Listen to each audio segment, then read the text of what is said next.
காலையில் கிளாஸ் ரூம்குள்ளே டீச்சர் வரும்போதே கையில் ஒரு கிளாஸில் தண்ணி கொண்டு வந்தாங்க. வழக்கம் போல் எல்லா ஸ்டூடெண்ட்ஸும் நினச்சாங்க, is this class half full or half empty அப்படின்னு தான் டீச்சர் கேட்பாங்க அப்படின்னு. ஆனால் அதுக்கு மாறா டீச்சர் கேட்டது, இந்த கிளாஸ் எவ்வளோ கனம் இருக்கும் அப்படின்னு கேட்டாங்க. What is the weight of this class? அதுக்கு பசங்க சொன்னாங்க 200 கிராம்னு ஒரு பையன், 500 கிராம்னு ஒரு பையன், 100 கிராம் இருக்கும்னு ஒரு பையன், அப்படி ஆளுக்கு ஒரு நம்பர் சொல்லிக்கிட்டே இருந்தாங்க. பட் டீச்சர் சொன்ன பதில் என்ன தெரியுமா? பசங்களா, வெயிட் முக்கியம் இல்லை, வெயிட்டுங்கிறது நம்ம எவ்வளோ நேரம் அதை பிடிச்சிக்கிட்டு இருக்கோம் அப்படிங்கிறத பொறுத்து மாறும். ஆனால் அதுக்கு ஒரு பையன் கேட்டான், அது எப்படி மேம் வெயிட் மாறும்? எவ்வளோ நேரம் ஆனாலும் அந்த டம்ளரில் இருக்கிற தண்ணி, அந்த டம்ளரோட வெயிட் எல்லாம் ஒரே அளவு தானே, அது மாறாது இல்லையா அப்படின்னு கேட்டான். அதுக்கு மேம் சொன்னாங்க, அந்த டம்ளரை நீ ஒரு நிமிஷம் உன் கையில் பிடிச்சிட்டு இருந்தீங்கன்னா அதனால ஒரு பிரச்சனையும் இல்லை. ஆனால் 1 மணி நேரம் பிடிச்சிட்டு இருந்து பாரு, கை வலிக்க ஆரம்பிச்சிடும். அதுவே ஒரு நாள் ஃபுல்லாக பிடிச்சிட்டு இருன்னு சொன்னால் உன் கை மரத்தே போயிடும். இந்த ஒரு நாளில்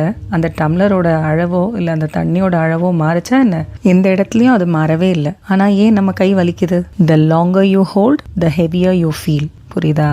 அப்படின்னு சொல்லிட்டு, this goes same with your problems you face in life அப்படின்னு சொன்னாங்க. அதாவது நம்ம வாழ்க்கையில் நம்ம சந்திக்கக்கூடிய, நம்ம எதிர்கொள்ளக்கூடிய பிரச்சனைகளும் அப்படித்தான். ஒரு நிமிஷம் அதை யோசிச்சுட்டு போனால் ஒன்றுமே இல்லை.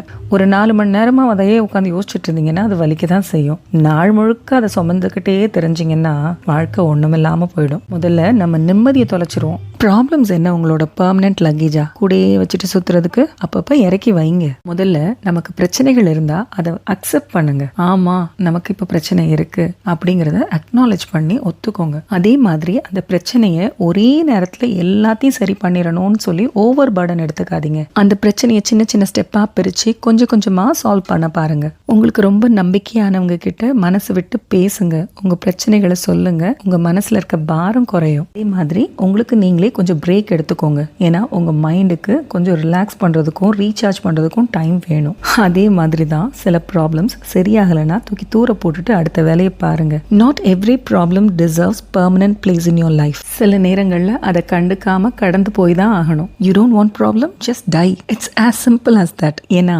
இறந்துட்டீங்கன்னா அதுக்கப்புறம் எந்த பிரச்சனையும் இல்லை. நமக்கு பிடிச்ச விஷயங்களை மட்டுமே கொண்டு உருவானது இல்லைங்க வாழ்க்கை. பிரச்சனைகளோட கலந்தது தான் வாழ்க்கை. நம்ம ஃபேஸ் பண்ற எல்லா பிரச்சனைகளையும் நம்மளால மாத்திட முடியாது. ஆனா எப்போ எல்லா பிரச்சனையும் என்னால் ஃபேஸ் பண்ண முடியுங்கிற நம்பிக்கையோடு எதிர்கொள்கிறீங்களோ அன்னைக்கு உங்கள் எல்லா பிரச்சனையும் மாறிடும். நீங்கள் என்ன வேணால் சொல்லுங்கள், என்ன இருந்தாலும் சில பிரச்சனைகள் எங்களுக்கு வலியை கொடுக்க தான் செய்யுது. அதை மறக்கிறது கஷ்டமாக தான் இருக்குது அப்படின்னு நினைக்கிறீங்களா?